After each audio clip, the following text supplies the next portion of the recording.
começar essa live antes que volte aqui a minha crise de tosse, né? Que hoje tá braba. Enfim, gente, eu vou continuar o papo de ontem, né? Que eu tava um pouco, vamos dizer, dispersa, né, nos meus pensamentos, né? Que eu tava falando da live, tava uma barulheira aqui em casa. E eu tava falando sobre legado. E um dos exemplos que eu queria dar, vou até esperar um pouco, né? A galera entrar aqui, demora um pouquinho pra entrar aqui na live, não vou começar a falar no primeiro minuto, não. Mas pra fazer uma recapitulação do que eu tava falando ontem. Eu tava falando que eu vivi numa cultura, principalmente no Rio de Janeiro, né? Eu já morei em alguns lugares na minha vida. Já tinha morado aqui nos Estados Unidos, já tinha morado na Suíça, já tinha morado, né, no Rio, Aspen, e na Suíça, em Lausanne. Então, assim, eu já tinha tido contato com outros tipos diferentes de cultura. 4 anos em San Diego, também quando eu era pequena.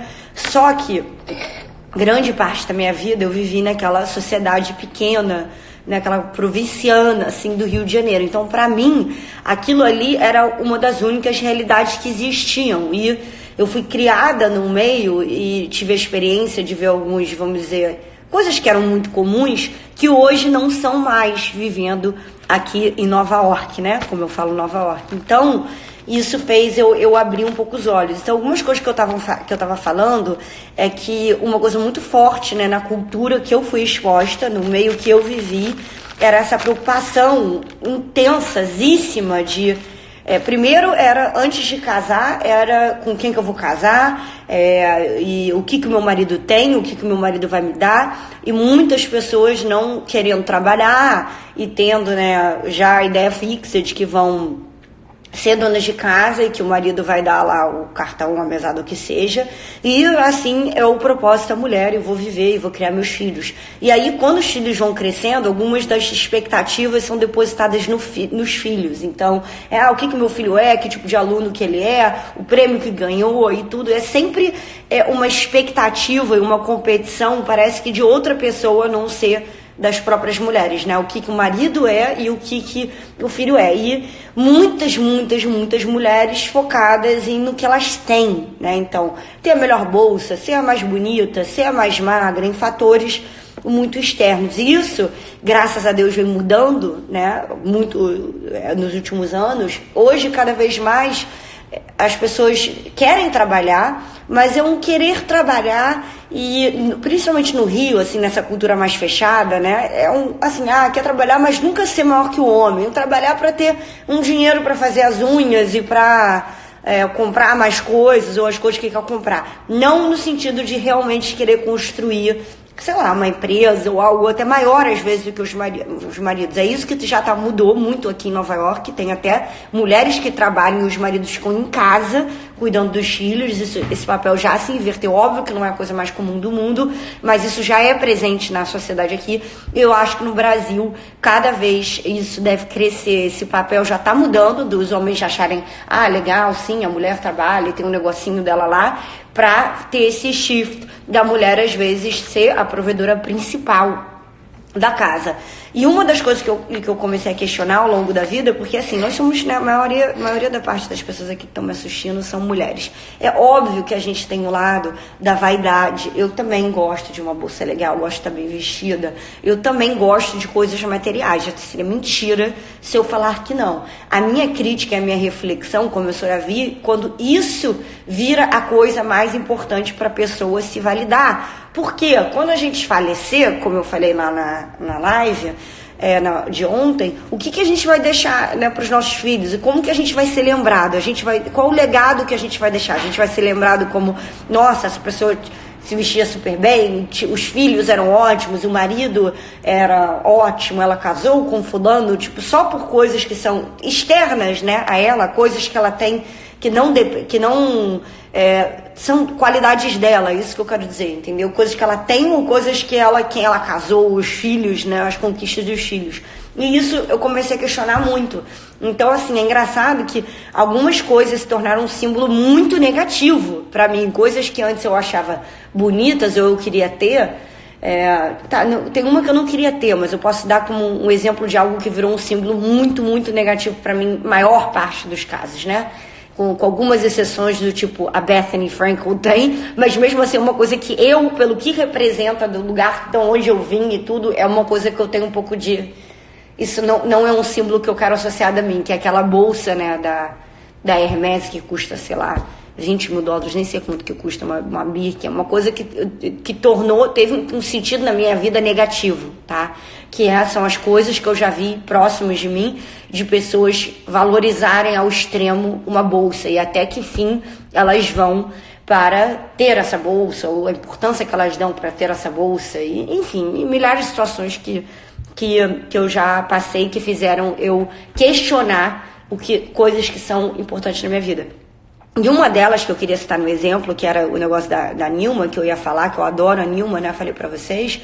A Nilma é uma pessoa que tem uma vida super confortável, tem um filho pequeno, tem, né, já poderia falar, não vou fazer nada, eu vou ficar aqui curtindo meu filho e ser, como a gente fala, né, é horrível esse termo, mas tem muitos casos que são assim, a gente vira a mulher à sombra do marido.